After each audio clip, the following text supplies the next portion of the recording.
Ja sam znači proveo svojih prvih 5 godina života u Njemačkoj jer sam se ovdje rodio. Moji roditelji su se odselili iz Hrvatske u Njemačku tokom rata. Mi smo bili deportirani natrag u Hrvatsku 1997. Tako da sam ja praktički morao naučiti 2 nova jezika odjednom, romski i hrvatski, jer sam do tada samo znao pričati njemački i počeo sam kao od nule. Znači živjeli smo u tom romskom naselju u Orehovici, to mi je bila totalno nova slika ili način života u odnosu na Njemačku. Moj prvi razred osnovne škole je bio u odvojenom razredu, samo za Rome. Činilo mi se čudnim zašto ne smijem biti u istom razredu s učenicima koji nisu Romi i kvaliteta obrazovanja je također bila lošija u usporedbi, vjerojatno. Smatram da je vjerojatno bila lošija u usporedbi sa redovnom nastavom, a i učiteljica koju smo imali nije bila baš najbolja. Jedva smo naučili nešto novo u tom razredu. Kao povratnik imao sam i probleme poboljšati svoj hrvatski jezik jer nismo imali nikakve interakcije sa neromima. I da, biti odvojen od ostatka škole također je psihološki bilo na neki način ponižavajuće. Osjećao sam se da su nas ljudi gledali drugačije zato što smo u tom razredu, da možda nismo toliko dobri ili dovoljno dobri da budemo s njima. Ali sve te osjećaje smo na neki način na kraju i normalizirali, jer kao djeca ne znaš bolje i onda nakon nekog vremena ti postane svakodnevica to. Govorio sam nešto hrvatskog. Dok smo se selili natrag u Hrvatsku, odmah moji roditelji su me poticali da naučim hrvatski što prije, jer sam kao za godinu dana trebao početi nastavu na hrvatskom jeziku, pa su smatrali da je to nešto važno da se posveti vrijeme učenju hrvatskog, ali nije bilo dovoljno. Nisam bio u potpunosti sposoban razumjeti sve ili pričati bez trenutaka kad se ne mogu sjetiti točnog izraza ili padeža ili tako nešto. Nije mi bilo lako pričati hrvatski, a ni danas možda, ali to je drugi razlog, zato što nisam dovoljno vremena proveo u Hrvatskoj nakon toga. Ali da, tada je bilo loše jer kao u prvom razredu trebaš čitati neke stvari, pisati i tako dalje i onda na to se nadoveže drugi razred, treći razred, postane sve kompleksnije. Ako od početka ne naučiš hrvatski, onda si na neki način u zaostatku za uvijek. Ali to se sve promijenilo, to mi je bila samo prva godina u Orehovici. U sljedećoj godini struktura škole se promijenila. I odlučeno je da se romski učenici integriraju u redovne razrede s neromima. Mislim da je to je bio poticaj i od Europske unije, zato što Hrvatska je željela u to vrijeme pristupiti EU, a istovremeno sudska parnica Ošuš protiv Hrvatske je promijenila puno stvari i stavila pritisak na škole da se ta praksa promijeni, jer ta praksa stvarno više u 2010. nije imala mjesta u Hrvatskoj. A mi smo imali turnus različiti od neroma, znači mi smo recimo išli ujutro, a neromi su otišli popodne. Mislim da smo mi imali jednu učionicu koja je bila za romsku populaciju i nikad nije bilo trenutka kad smo se mimo išli sa Hrvatima. Baš je bilo mi izlazimo, oni ulaze. I u tom trenutku je bilo jako puno trenja. Kad smo mi izašli van iz škole ili kad smo otišli doma, kao gledaju nas, mi njih gledamo i cool. Bilo nas je par romskih učenika po razredu, imali smo interakciju. Od te godine nadalje, barem ja osobno, sam se osjećao da sam zapravo počeo učiti i uživati u učenju, uživati u činjenici da moram ići u školu sljedeći dan. Baš sam jedva čekao da idem u školu. I učitelji i ravnatelj tada od te godine su bili također velika podrška. Poticali su Rome da budu marljivi, da budu uspješni. Ja sam bio odličan učenik u svim predmetima. Mislim da kroz cijelu osnovnu školu. Moji profesori su to i primijetili. Posvetili su mi dodatnu pažnju zbog toga, mislim. Na primjer, moja profesorica iz geografije, Aleksandra Srnec, ona je organizirala dodatnu nastavu za one koji žele naučiti više u geografiji i odmah me ubacila u taj program jer je vidjela da mi se geografija pogotovo sviđa kao predmet. Ja sam čitao te udžbenike i dodatne materijale tipa National Geographic u knjižnici u slobodno vrijeme jer me jako zanimalo. Počeo sam sudjelovati u toj dodatnoj nastavi, počeo sam ići na ta lokalna natjecanja, a potom i na državnim natjecanjima. Počeo sam redovito pobjeđivati na tim natjecanjima i to je bila velika pobjeda za mene osobno, ali sam istovremeno već u toj dobi znao da je to i veliki korak za romsku zajednicu, a i za školu.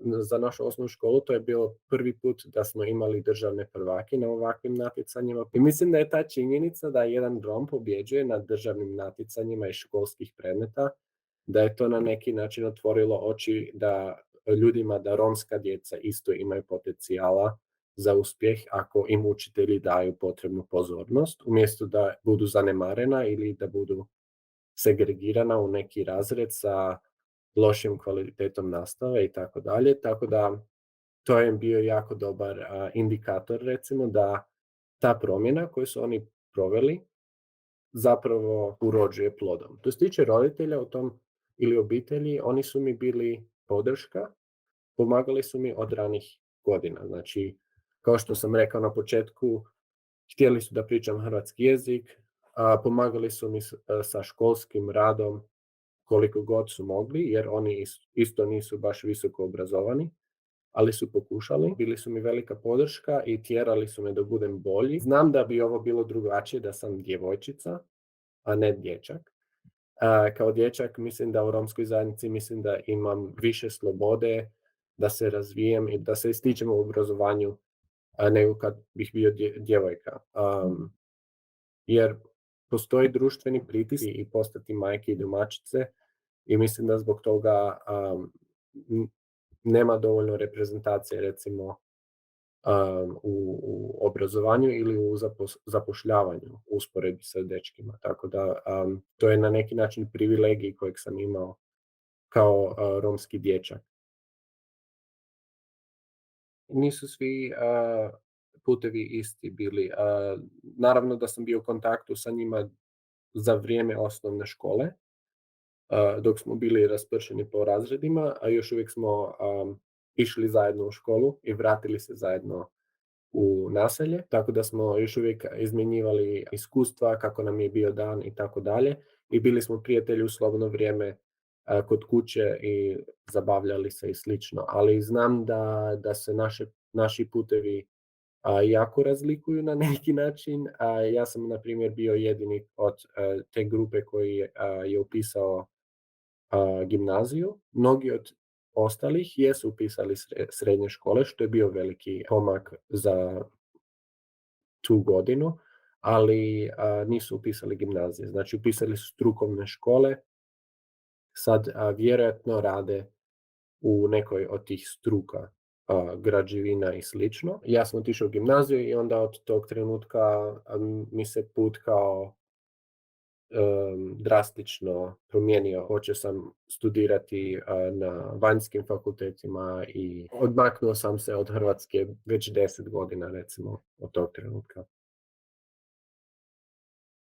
Mislim da je kod njih slično bila prepreka. Mislim, morate shvatiti da kao romsko dijete odrasteš u okolini gdje si segregiran i uopće nemaš kontakt sa neromima. Znači, ne možeš vježbati svoj hrvatski jezik. Tako da za njih je također bio jezik velika prepreka u prvom razredu zajedno sa mnom, jer svi smo na neki način došli izvana. Oni su došli iz segregiranog naselja kao i ja, ali nisu imali taj kontakt sa hrvatskim jezikom kao ni ja. Nije bilo vrtića u to vrijeme. Mislim, nije bilo pristupa vrtićima za romsku djecu. Postojali su vrtići, ali nisu bili pohađani od romske djece. Imali su i oni poteškoće sa hrvatskim jezikom, ali nakon integriranja. Kad smo išli u razrede sa neromskim učenicima u redovnu nastavu, onda smo počeli pričati hrvatski više i tokom nastave, a i izvan, tako da nam se hrvatski poboljšao. Definitivno sam bio ponosan što sam bio prvi u svojoj obitelji, a vjerojatno i prvi u svojoj zajednici koji je dobio sveučilišnu diplomu u SAD-u, u predmetu kojeg obožavam, geografija. Kasnije sam osjetio isti osjećaj postignuća ili ponosa kad sam diplomirao na Oxfordu, jednom od najboljih sveučilišta na svijetu, ali moram reći da je bio definitivno izazov stići do tamo i uvijek razmišljam o svim čimbenicima, svim ljudima, cijeloj podršci koji su me doveli do toga. Najviše podrške sam dobio od učitelja i od školskog sistema u Hrvatskoj. Znači od najranije dobi, pogotovo nakon integriranja. Ravnatelj škole a i učitelji koji su mi davali ekstra pažnje. Redovito imam kontakt s tim ljudima, uvijek me pitaju kako sam i na čemu radim trenutno i tako dalje. Mislim da je to jako važno jer stvara dojam da si dio jedne zajednice koja te podržava. Mislim, naravno, i obitelj me podržava, ali strukturalno, kao podrška koja mi može zapravo i pomoći, je došla iz obrazovnog sustava. Oxford je akademska bajka, baš je Harry Potterski ambijent, ali je također jako bijelo, jako je recimo na neki način homogeno, privilegirano bih rekao, jer ne dolaze ljudi iz svih slojeva društva, ne dolaze ljudi iz svih regija u svijetu, tako da postoji veliki naglasak na bijele zapadnjačke zemlje koji imaju kao resurse da pošalju svoje učenike ili djecu tamo, a ne toliko iz manje privilegiranih skupina. Tako da sam se malo osjećao kao izvan svoje zone komforta, ali na neki način mislim da je to i važno zato što ljudi iz manje privilegiranih skupina trebaju zauzeti prostor u mjestima gdje najčešće takvih ljudi nema, jer ako se to ne postiže, onda se ne mijenja status quo, a status quo je da postoji dominantna zajednica koja ne dopušta na neki način ili stvara prepreke za takve ljude i trebamo razbiti te prepreke i pokazati da mi jesmo tu i možemo biti tu. Tako da meni je bilo to jako važno dok sam bio u Oxfordu. Stres je definitivno jedan veliki faktor koji otežava takva iskustva za ljude iz marginaliziranih skupina. Ja sam imao masivan impostor sindrom, znači osjećao sam se da ne pripadam tamo zato što nisam iz neke kao države koja je jako privilegirana, nisam osoba s visokog statusa i sad sam ja tamo i da li ja uopće zaslužujem biti tamo ili je to na neki način performativno da škola može reći da ima diversity. S vremena na vrijeme dolaze te misli zašto sam ja tu, da li ja smijem biti tu, da li ja zaslužujem biti ovdje, ali što mi je pomogla jedna profesorica iz te škole je shvatiti da svi ljudi koji su tamo u Oxfordu zapravo zasluže. To je merit-based academic institution. Svaki put dok se vraćam u Orehovicu i u Hrvatsku, imam na neki način osjećaj white guilt, zato što sam imao jako puno privilegija koji mnogi Romi nemaju. Prilike koje sam ja dobio kao učenik trebali bi biti pristupne svim Romima. Trenutno radim kao politički analitičar u jednoj izdavačkoj kući, zove se Taylor & Francis, bavi se akademskim istraživanjima i slično, ali prije toga sam radio kao aktivist u Open Society Foundations, koji financira jako puno romskih nevladinih organizacija za koje sam također radio, te uključuju European Roma Rights Center, znači Europski centar za prava Roma i Roma Education Fund, fond za romsko obrazovanje. Radeći za te organizacije stvarno sam nakupio jako puno iskustva u zagovaranju za romska prava ali i općenito kao radno iskustvo u organizacijama. To bi bilo jako kvalitetno iskustvo, bih rekao. U slobodno vrijeme uvijek pronalazim nekakvu mogućnost da se uključim u romski aktivizam jer mi to puno znači. Ovdje u Berlinu sam pronašao jednu jako zanimljivu organizaciju, zove se Romani Pen. Oni su romski feministički arhiv, bave se kreiranjem nastavnih materijala o Romima za učitelje koji rade u osnovnim školama, a i u srednjim školama diljem Njemačke. Njihovi materijali su izrađeni od romskih stručnjaka u pedagogiji i psihologiji. Baš jako lijepo pokrivaju te teme koje recimo nisu dovoljno pokrivene u redovnoj nastavi, a to su podrijetlo Roma, romski jezik, nastava kako da se provodi nastava o romskom genocidu nad Romima i sličnim temama koje se jako često ignoriraju. Činjenica što su feministički romski arhiv, a oni imaju stavljaju jako puno naglaska na reprezentaciju romskih žena i romskih aktivistica koji doprinose stvaranju znanja. 4. Hrvatski, engleski, romski i njemački. Počeo sam nešto dok sam bio u Mađarskoj učiti romanes, zato što je jako važan jezik.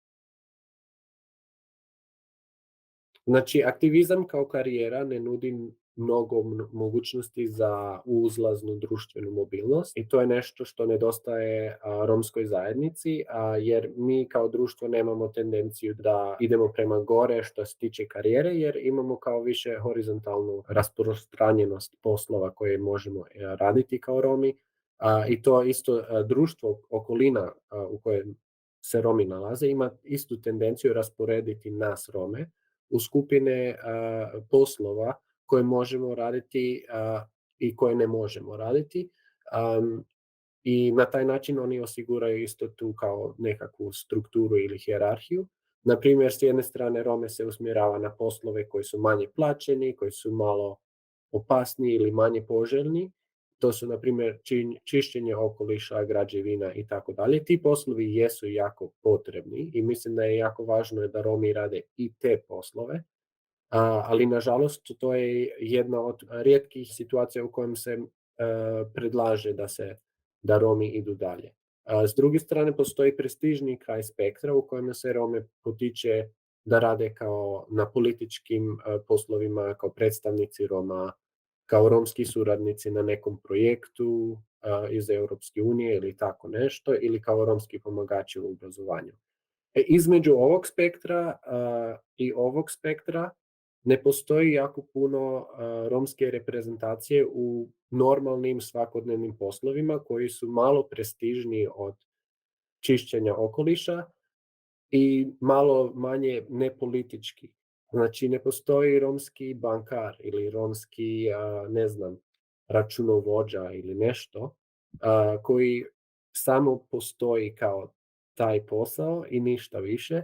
I mislim da je to na neki način žalosno jer mnogi Romi kada ih se pita kad su mali šta želiš biti dok odrasteš, dok su stvarno mali i naivni imaju jako veliku lepezu tih poslova, veliki spektar i onda nakon nekoliko godina kad shvate da njihovi roditelji, rođaci i tako dalje zapravo rade ili u ovome, da mogu biti ili, znači 2 ili 3 poslova samo, da je to jako, jako ograničavajuće i da to djeci vjerojatno nije baš najbolji poticaj da idu dalje u školu, jer možeš postati doslovce 3 stvari nakon završetka. Mislim da bi trebali poticati više ljudi iz romske zajednice da imaju veću mogućnost zapošljavanja u različitim stvarima, ne samo u aktivizmu ili u čišćenju okoliša. Mislim, žao mi je što moram pojednostaviti na taj način, jer mislim da je još uvijek jako važno imati ta dva aspekta u obrazovanju ili u aktivizmu ili u normalnim redovnim poslovima, ali treba isto i poticati promet, da na neki način razmišljaju izvan te kutije. A definitivno mislim da bi mi pomoglo da sam vidio više Roma u vodstvu škole, znači ili kao učitelji ili kao ne znam, romski ravnatelj škole ili tako nešto, jer bi to signaliziralo da je ta škola zapravo zaista inkluzivna i da postoji reprezentacija na svakom nivou, a ne samo na nivou pomagača. Da li bi mi to pomoglo u obrazovanju?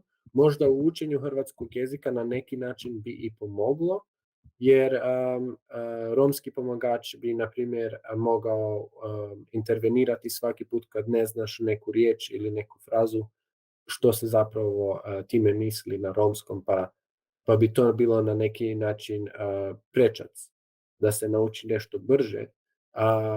Ali možda i ne nužno. Ja nisam imao pomagača ili pomagačicu romsku tokom svojeg obrazovanja i mislim da meni nije možda trebalo, jer na neki način možeš ponekad naučiti plivati dok te neko gurne u vodu i onda moraš stvarno plivati ili umreš, a možeš i naučiti plivati ono postepeno s nekim koji ti pomaže. Definitivno bi pomoglo osjećaju ugodnosti djetetu da pohađa školu u kojoj vidi ljude poput sebe u leadershipu, jer onda se osjećaš da je to safe space, da je to mjesto u kojem se možeš osjećati ugodno biti ko jesi, da postoje Romi izvan, izvan naselja koji rade na mjestima poput škole.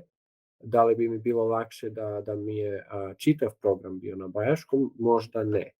Jer onda nakon toga, da li je to kompatibilno sa sveučilištem? Da li ja mogu nakon toga upisati gimnaziju? Postoji možda zlatna sredina u kojoj je ok imati malo bajaškog da bi se prezervirao kulturni identitet i jezik, jer taj jezik je jako vulnerabilan. Nije pisan, nego je usmeni jezik, pa se jako brzo gubi kroz generacije, pa je to dobro sačuvati, ali mislim da ne postoji dovoljno infrastrukture nakon osnovne škole da bi se moglo opstati u Hrvatskoj korištenjem bajaškog jezika u profesionalnom smislu i u karijeri.